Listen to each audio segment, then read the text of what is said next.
Now, China's growing influence in the Indo-Pacific region has been a key concern for the Quad, which, remember, is a bloc that comprises of India, US, Australia and Japan.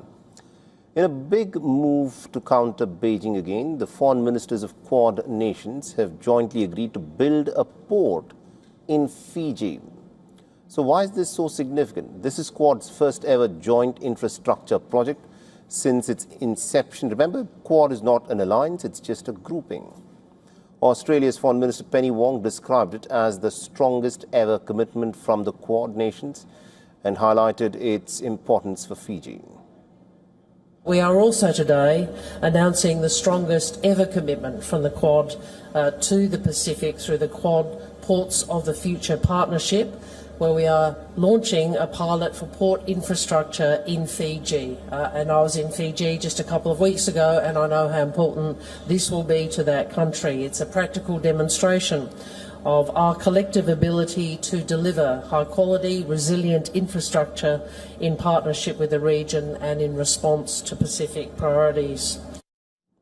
All right, so the question is obviously this: why Fiji? Well, Fiji is a key nation in the Indo-Pacific. It is strategically placed between the United States and Asia, being one of the three Pacific islands having a military. China has steadily ramped up its influence here. For instance, it is Fiji's third largest trading partner, with their bilateral trade reaching $534 million in 2024.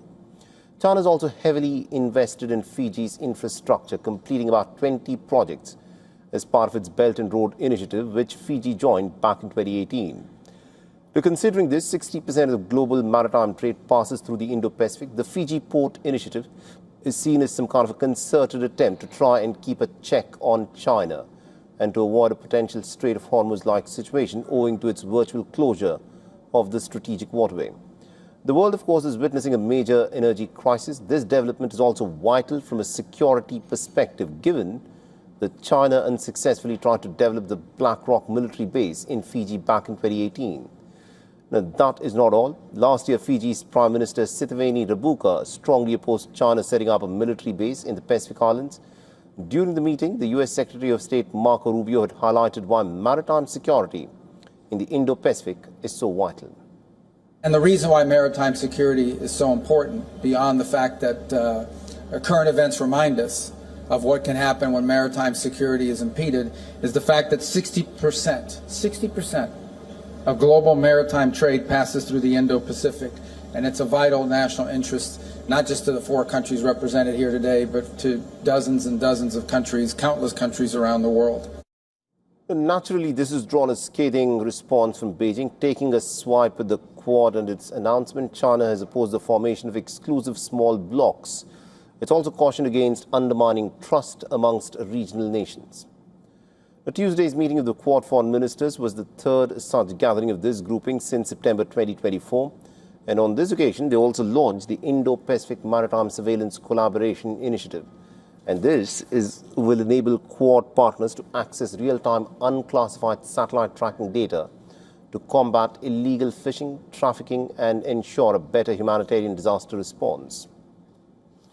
The Quad has also announced a critical minerals initiative to enhance the region's economic growth and security. As part of this, the bloc will invest about $20 billion to bolster critical minerals supply chains, and they've also pledged to implement coordinated measures to address unfair trade practices and to improve the use of critical minerals from e-waste.